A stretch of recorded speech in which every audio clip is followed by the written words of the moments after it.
Hello friends, মই Jeet আৰু সদ্যহতে ৰঙালী বিহু আহি আছে আৰু এবাৰ ৰঙালী বিহুত 11000 ঢুলীয়া আৰু নাচনী লগ লাগি এটা গিনিছ বুক অফ ৰেকৰ্ডছ বনাবৰ কাৰণে অসমীয়া ককালত টাঙলি বান্ধিছে। কিছুমান মানুহে এইটো কাৰণে চৰকাৰক সমালোচনাও কৰিছে। আপোনালোকে জানেনে এই গিনিছ বুক অফ ৰেকৰ্ডত এনেকুৱা কেইটামানো ৰেকৰ্ড আছে যিকিটা আপোনালোকে ঘৰতে বহি বহি ৰেকৰ্ড ভাঙিব পাৰে আৰু সেই ৰেকৰ্ডটো নিজৰ নামত আপোনালোকে প্ৰতিষ্ঠা কৰিব পাৰে। ইয়াৰ লগতে নিজৰো নাম বাঢ়িব আৰু দেশবাসীৰো নাম উজ্বলিব। কিন্তু ইয়াৰ কাৰণে লাগিব প্ৰবল আত্মবিশ্বাস আৰু মনত কিবা এটা কৰাৰ দুৰ্দান্ত হেঁপাহ। তো আজিৰ ভিডিঅ'ত মই আপোনালোকক ক'ম 25টা এনেকুৱা গিনিছ বুক অফ ৰেকৰ্ড যিকেইটা আপোনালোকে ঘৰতে বহি বহি ভাঙিবলৈ ট্ৰাই কৰিব পাৰে। ইয়াৰ বাবে লাগিব আপোনাক মাত্ৰ কিছুমান এচেছৰিজ। তো বলক ফ্ৰেণ্ডছ, আজি জ্ঞান আৰু মনোৰঞ্জনৰ এই ভিডিঅ'টোৰ টাইটেল হ'ল 25টা আনবিলিভেবল ৱৰ্ল্ড ৰেকৰ্ড যিটো ঘৰতে বহি পেলাই ভংগ কৰিব পাৰি। নাম্বাৰ 25, জানুৱাৰী 2015 ডেভিড ৰাছ নামৰ এজন মানুহে সকলোতকৈ বেছি মোজা খোলা ৰেকৰ্ড বনাইছিলে।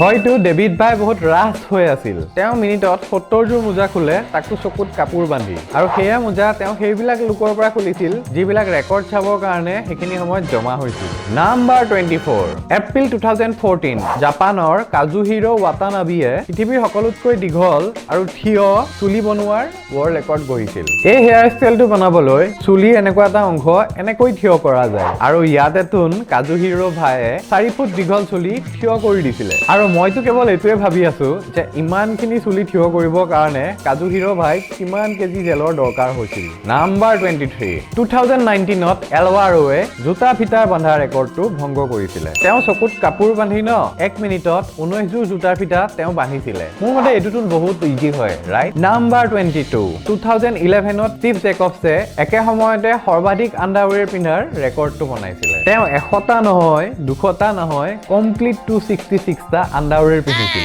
ইয়াৰ ফটো দেখি মোৰ হাঁহি ৰখাব নোৱাৰা অৱস্থা হৈ গৈছিল। মইতো ভাবিছিলো আণ্ডাৰৱেৰ কেৱল আঁঠুলৈকে আহিব, কিন্তু এয়াতো গোটেই ভৰি কভাৰ কৰি দিলে। আৰু নাজানো ল'ৰাটোৱে ইমানবিলাক আণ্ডাৰৱেৰ প্ৰেছাৰ কেনেকৈ লৈছিলে। নাম্বাৰ 21, জানুৱাৰী 2013ত ইউক্ৰেইনৰ অলেক্সে নামৰ এজন ল'ৰাই বৰফত সকলোতকৈ সোমাই থকা ৰেকৰ্ডটো বনাইছিলে। তেওঁ 60 মিনিট আৰু 8 ছেকেণ্ড খেৰখেৰীয়া ঠাণ্ডা আৰু বৰফৰ মাজত সোমাই পেলাই এই ৰেকৰ্ডটো গঢ়িছিলে আৰু সেয়াও গাত কাপোৰ নোহোৱাকৈ। নাম্বাৰ 20, জুন 2014ত ডাষ্টিন নেচনে একেলেঠাৰিয়ে নোৰোৱাকৈ একেলগে সৰ্বাধিক থালি বজোৱাৰ ৰেকৰ্ডটো বনাইছিলে। তেওঁ 2 ঘণ্টা আৰু 32 ছেকেণ্ড নোৰোৱাকৈ থালি বজাইছিলে। তেনেহ'লে আপুনি যদি ৰেকৰ্ড ভাঙিব লাগে আৰু আপোনাৰ হাতত ফ্ৰী টাইম আছে তেতিয়াহ'লে জানে আপুনি কি কৰিব লাগে। এইটো ৰেকৰ্ড ভঙাটো ইমান কঠিন যেন লগা নাই, হয়নে? নাম্বাৰ 19, মাৰ্চ 2018ত ৰেডিট নামৰ এটা ৱেবছাইটত এটা কোম্পানীৰ এজন এমপ্লয়ীয়ে এটা গেমৰ ওপৰত ৰিডাৰ্ছক নিগেটিভ কমেণ্টৰ ৰিপ্লাই দি আছিল আৰু এইটোৰ দ্বাৰা এটা কমেণ্টেটৰে ইমানেই নিগেটিভ কমেণ্ট লিখিলে যে তাক সকলোৱে মনে প্ৰাণে ডিছলাইক কৰিলে। এই কমেণ্টৰ ওপৰত ইমানেই বেছি ডিছলাইক কৰিলে যে এইটো পৃথিৱীৰ সকলোতকৈ বেছি ডিছলাইকৰ কমেণ্ট বনি গ'ল। আপুনি জানেনে কিমান ডিছলাইক পৰিছিলে? Complete 6,83,000 dislike. এতিয়া ফ্ৰেণ্ডছ, লাইক আৰু ডিছলাইকৰ কথা আহিয়ে গৈছে যেতিয়া, কিয়নো আজি এটা আমি গেমেই খেলি দিওঁ। এই ভিডিঅ'টো বনোৱা যাওক মষ্ট লাইক ভিডিঅ'। আৰু বলক অকল লাইকেই কিয়, আমি কমেণ্টতো মাথা মাৰো। আৰু বলক তেতিয়াহ'লে আপুনিও যদি ৰেকৰ্ড ব্ৰেকাৰৰ অংশ হ'ব বিচাৰিছে, সকলোৱে মিলি পেলাই এই ভিডিঅ'টো লাইক কৰোঁ আৰু কমেণ্ট কৰোঁ। যিকোনো মুঠতে আপোনালোকে কমেণ্ট কৰিব লাগে। আপোনালোকে মন ভৰি পেলাই এইটো ভিডিঅ'ত কমেণ্ট কৰক আৰু সকলোৱে লাইক কৰক আৰু এইটো বনাওক সকলোতকৈ বেছি লাইক আৰু কমেণ্টৰ ভিডিঅ'। Just do it! বেছি টান কাম নহয় কিন্তু। So let's do it friends. Number 18, এতিয়া ফ্ৰেণ্ডছ মই এনেকুৱা এটা ৱৰ্ল্ড ৰেকৰ্ডৰ কথা ক'বলৈ গৈ আছো যিটো বহুত সহজ হয় আৰু আপোনালোকে বহুত ইজিলি ব্ৰেক কৰিব পাৰে। জুন 2014ত মাইকেল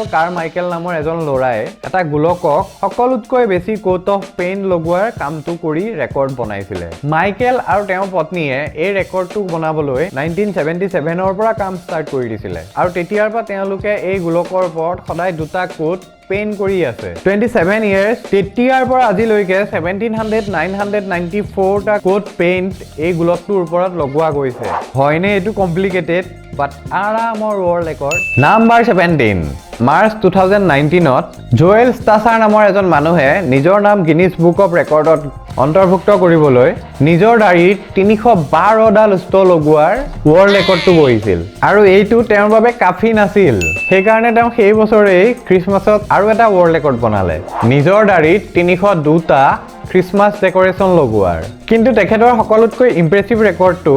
এক বছৰৰ পিছত 2018ত বনাইছিলে তেওঁ নিজৰ দাড়িত 3500 টুথপিক লগাইছিলে এইটো সঁচাকৈ চাব লগা এটা দৃশ্য আছিল নাম্বাৰ 16 আগষ্ট 2018ত কাৰাটে নামৰ এজন মানুহে এটা সময়ত নিজৰ মুখত সকলোতকৈ বেছি ষ্ট্ৰ ভৰোৱাৰ ৱৰ্ল্ড ৰেকৰ্ডটো বনাইছিলে তেওঁ পুৰা 692টা ড্ৰিংকিং ষ্ট্ৰ মুখৰ ভিতৰত একে সময়তে ভৰাই পেলাই এই ৱৰ্ল্ড ৰেকৰ্ডটো বনাইছিলে নাম্বাৰ 15 ছেপ্টেম্বৰ 2013ত ডেলিবৰ নামৰ এজন মানুহে এখন দুখন নহয় 31খন চামুচ নিজৰ গাৰ ওপৰত বেলেন্স কৰি পেলাই এটা নতুন ৱৰ্ল্ড ৰেকৰ্ড বনাইছিলে নাম্বাৰ 14 ভাই লোক এতিয়ালৈকেতো আমি বিদেশী কাণ্ড কাৰখানাৰ নমুনাবিলাক দেখি আহিছিলো এতিয়া অলপ বলক ভাৰতীয় মানুহৰ কথা পাতো আমাৰ দেশবাসীৰ কাণ্ড কাৰখানাও বেলেগতকৈ কম নহয় আৰু সেই কাৰণে এওঁলোকৰ নাম গিনিছ বুক অফ ৰেকৰ্ডত আহি থাকে ফেব্ৰুৱাৰী 2018ত দিনেশ নামৰ এজন ব্যক্তিয়ে 99টা আঙুৰ মুখৰ ভিতৰত এটাও নভঙাকৈ ৰাখি পেলাই ৱৰ্ল্ড ৰেকৰ্ড বনাইছিলে আৰু মই কেৱল এইটোৱে ভাবি আছো তেওঁ ইমানবিলাক আঙুৰ মুখৰ পৰা পেটলৈ নোযোৱাকৈ কেনেকৈ ৰাখিব পাৰিলে আৰু মই আপোনালোকক ৱাৰ্নিং কৰিব বিচাৰিছো এই ৰেকৰ্ডটো ঘৰত ট্ৰাই কৰাটো বহুত ডেঞ্জাৰাছ হ'ব পাৰে আঙুৰ যিকোনো সময়ত আপোনাৰ ডিঙিত লাগি ধৰিব পাৰে আৰু তাৰ পিছত আপোনাৰ উশাহ বন্ধ হৈ যাব পাৰে সো এইটো গপকে ট্ৰাই নকৰিব কোনেও নাম্বাৰ 12 বন্ধুসকল মই এতিয়া আৰু এজন ভাৰতীয়ৰ কাণ্ড কাৰখানাৰ কথা ক'বলৈ গৈ আছো এইজন মহাশয়ে ৱৰ্ল্ড ৰেকৰ্ড বনাইছে 2019ৰ মে'ত প্ৰকাশে 1 ঘণ্টাত সকলোতকৈ বেছি জাম্পিং জেক কৰাৰ ৱৰ্ল্ড ৰেকৰ্ড গঢ়িছে তেওঁ 1 ঘণ্টাত 3183টা জাম্প কৰি পেলাই ৰেকৰ্ড বনাইছিলে আৰু এইটো ৰেকৰ্ড সঁচাকৈ চেলেঞ্জিং হয় ৰাইট নাম্বাৰ 11 ইয়াৰ লগত ৰিলেটেবল মানে ইয়াতকৈও অলপ কঠিন ৰেকৰ্ড পেডি ডুৱেলে বনালে নৱেম্বৰ 2007ত তেওঁ 1 ঘণ্টাত 4708টা স্কুৱেট মাৰি পেলাই দেখালে ইয়াৰ মানে তেওঁ 1 মিনিটত 78.5টা স্কুৱেট মাৰিছে এইটো কৰিলে সাধাৰণ মানুহৰ হাগা ওলাই যাব কিন্তু নাম্বাৰ 10 বলক ফ্ৰেণ্ড এতিয়া আমি লগ পাওঁ এজন চিৰিয়েল ৰেকৰ্ড বেকাৰক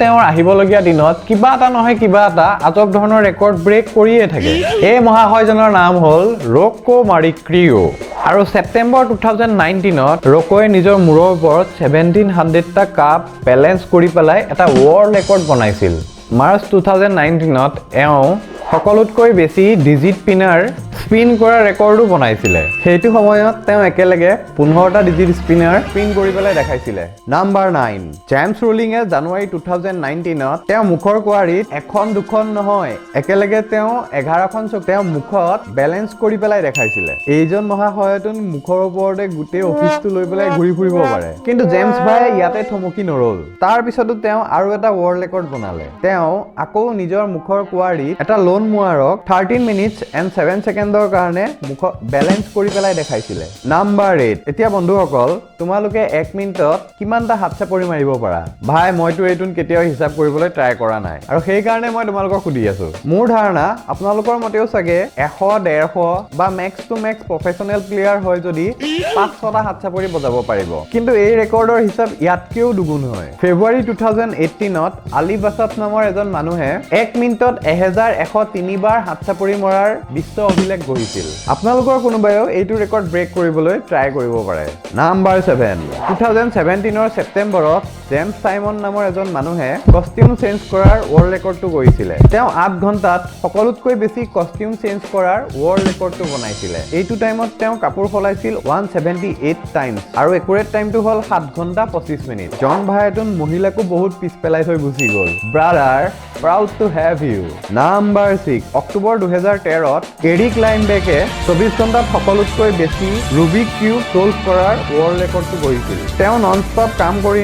1 ঘণ্টাত 5800 ৰুবিক কিউব ছল্ভ কৰিছিলে মানে তেওঁ গড় হিচাপত এটা ৰুবিক কিউব ছল্ভ কৰিবলৈ মাত্ৰ 15 ছেকেণ্ড সময় লাগিছিলে আই মিন ৱাও এইটো কাম সঁচাই ৱাও কোৱাৰ যোগ্যই হয় আৰু ফ্ৰেণ্ডছ মই এইটো জানো যে আপোনালোকৰ বহুতৰে এইটো এবাৰো ছল্ভ হোৱা নাই কাৰণ ময়ো সেইখন নাৱৰে যাত্ৰী হয় কিন্তু এইজন মহাশয়ে 5000 বাৰতকৈ ওপৰত এদিনতে ছল্ভ কৰি পেলাই বহি আছে নাম্বাৰ 5 এতিয়া ফ্ৰেণ্ডছ এইটো কথা চিয়ৰ যে ভাৰতীয় বিলাকৰ হাতত চাই বহুত বেছি টাইম আছে আৰু শুদ্ধ কিহৰ কাৰণে মই এইটো কৈ আছো কাৰণ ইণ্ডিয়ানে এনেকুৱা ৰেকৰ্ড বনাবৰ কাৰণে বহুত কষ্ট কৰিছে অনুপম নামৰ এজন ভাৰতীয়ই জুলাই 2018ত এডাল পেইন বনাইছিলে এইটো ৰেকৰ্ডত অনুপমে ষ্টেপলাৰৰ পিন দি পৃথিৱীৰ সকলোতকৈ দীঘল এডাল চেইন বনাইছিল তেওঁ সব মিলাই পেলাই 70,000 পিন ইউজ কৰি পেলাই 1119 ফিট দীঘল এডাল চেইন বনাইছিলে নাম্বাৰ 4 এই ৰেকৰ্ডটো ইমানেই সিম্পল কিন্তু ইমানেই ক্ৰিয়েটিভ হয় যে আপোনালোকৰ মাজৰ বহুতে এই ৰেকৰ্ডটো বনোৱাৰ কথা ভাবিবও নোৱাৰে যদি আপোনালোকৰ লৰচৰ নকৰাকৈ শান্তিৰে একে ঠাইতে বহি থকা অভ্যাস আছে তেতিয়াহ'লে এই ৰেকৰ্ডটোৰ কাৰণে আপোনালোকে ট্ৰাই কৰিব পাৰে আপোনালোকে কৰিবলগীয়া কাম এইটোৱে যে মাত্ৰ আপোনালোকে এপাত জোতা মূৰত লৈ এইটো বেলেন্স কৰি বহি থাকিব লাগে যিমান সময় পাৰা যায় এই জোতাপাত মূৰৰ ওপৰত বেলেন্স কৰি ৰাখিব লাগে এইটো ৰেকৰ্ড ৰবাৰ্ট এমে 2 ঘণ্টা 23 ছেকেণ্ড এপাত জোতা মূৰৰ ওপৰত বেলেন্স কৰি ৰাখি পেলাই ৰেকৰ্ডটো গঢ়িছিলে কি ভাবি আছা ফ্ৰেণ্ডছ এই সময়টো মেট্ৰিকৰ এটা এক্সামতকৈ কম সময় হয় গিনিছ বুক ৰেকৰ্ডত নিজৰ নাম ভৰাব লাগে যদি এপাত জোতা মূৰৰ ওপৰত ৰাখক আৰু কৰি দিয়ক ইণ্ডিয়াৰ নাম ৰৌচন নাম্বাৰ 3 এই ৰেকৰ্ডটো বনোৱা বহুত ইজি হয় কেৱল আপোনালোকক আৰু এটা স্কিলৰ দৰকাৰ আৰু সেইটো হ'ল পানী পিয়াৰ এইটো ৰেকৰ্ড বনাবলৈ আপুনি কমসে কম সময়ত আধা লিটাৰ পানী পি পেলাই দেখাব লাগিব এই ৰেকৰ্ডটো বনাইছে টিম ক্ৰকাৰে যি 1.75 ছেকেণ্ডত আধা লিটাৰ পানী পি দেখায় আৰু আপোনালোকৰ দম আছে নে এই ৰেকৰ্ডটো ভাঙিবলৈ নাম্বাৰ 2 এতিয়া আপোনালোকে কওক আপোনালোকে কিমানে চপষ্টিক ইউজ কৰিব জানে আপোনালোকে যদি চপষ্টিক ভালকৈ ধৰিব জানে তেতিয়াহ'লে এই ৰেকৰ্ডটোৰ কাৰণে এটেম্প কৰিব পাৰে আৰু এই ৰেকৰ্ডটো হ'ল 1 মিনিটত সকলোতকৈ বেছি জেলি খোৱাৰ আৰু যদি আপোনালোকে গেছ কৰিছে এই ৰেকৰ্ডটোৰ ওয়েট কিমান তেতিয়াহ'লে সেইটো হ'ল মাত্ৰ 90 গ্ৰাম মানে 91 গ্ৰামছ আপুনি চপষ্টিকৰ দ্বাৰা 1 মিনিটত জেলি খাব লাগিব যেটো ইমান বেছি যেনো নালাগে ৰাইট কিন্তু হয় আপুনি এই ৰেকৰ্ডটো কৰিবলৈ যোৱা সময়ত এটা কথা মনত ৰাখিব লাগিব আপোনাৰ এখন হাত পিঠি পিছফালে ৰাখিব লাগিব এই নিয়মটো কিহৰ কাৰণে কৰিছে মই নাজানো এই ৰেকৰ্ডটো গঢ়াৰ সময়ত আপুনি এখন হাত পিঠিৰ বেক সাইডে ৰাখিব লাগিব নাম্বাৰ 1 আৰু এতিয়া আমি পাই গলোহি আমাৰ কাউণ্টডাউনৰ সকলো ইজি ৱৰ্ল্ড ৰেকৰ্ডটোৰ ওচৰত আৰু ইয়াতো আপুনি একো কৰিব নালাগে কেৱল আপুনি টিভিৰ সন্মুখত বহি থাকিব লাগিব যদি এই বিজি লাইফতো আপোনাৰ টিভি চোৱাৰ চখ আছে তেতিয়াহ'লে আপুনি এলেক্সেণ্ডাৰ ফৰ ইউজৰ ৰেকৰ্ডটো যেতিয়াই তেতিয়াই ভংগ কৰিব পাৰে এইজন মহাশয়ে কণ্টিনিউৱাছলি 94 আৱাৰ্ছ একেলেঠাৰিয়ে টিভি চাইছিল আৰু তাক মাকে চিঞৰি ভাগৰি গৈছিল আৰু এতিয়া যদি লাগে আপোনাৰ এই ৰেকৰ্ডটো বনোৱা ইজি হয় so let me also tell you that এই চেলেঞ্জটো এটেম্প কৰা সকলোতকৈ কঠিন অংশটো হ'ল আপুনি 4 দিন কণ্টিনিউৱাছলি নোখোৱাকৈ টিভিৰ সন্মুখত বহি থাকিব লাগিব আৰু লগতে সুসু পটিও তাতেই কৰিব লাগিব যদি আপুনি এইটো মেনেজ কৰিব পাৰে তেতিয়াহ'লে আপুনি এই ৰেকৰ্ডটো এটেম্প কৰিব পাৰে সো ফ্ৰেণ্ডছ এইটো আছিল আজিৰ এপিসোড ৱৰ্ল্ড ৰেকৰ্ড বনোৱাৰ এটা কাম কৰিবলৈ আপোনালোকে একদম নাপাহৰিব যেনেকৈ এই ভিডিঅ'টোত মই আগতে কৈ আহিছোঁ যে এই ভিডিঅ'টো মোষ্ট লাইক ভিডিঅ' আৰু মোষ্ট কমেণ্ট থকা ভিডিঅ' বনোৱা যাওক য'ত মোৰ আপোনালোকৰ সকলোৰে সহযোগ লাগে সো থুকি দিয়ক লাইক আৰু লিখি দিয়ক কিবা কিবি কমেণ্ট আৰু বনাই দিয়ক এইটো এটা video' world record. Thanks a lot for watching friends. Keep learning, keep growing. Jai Hind.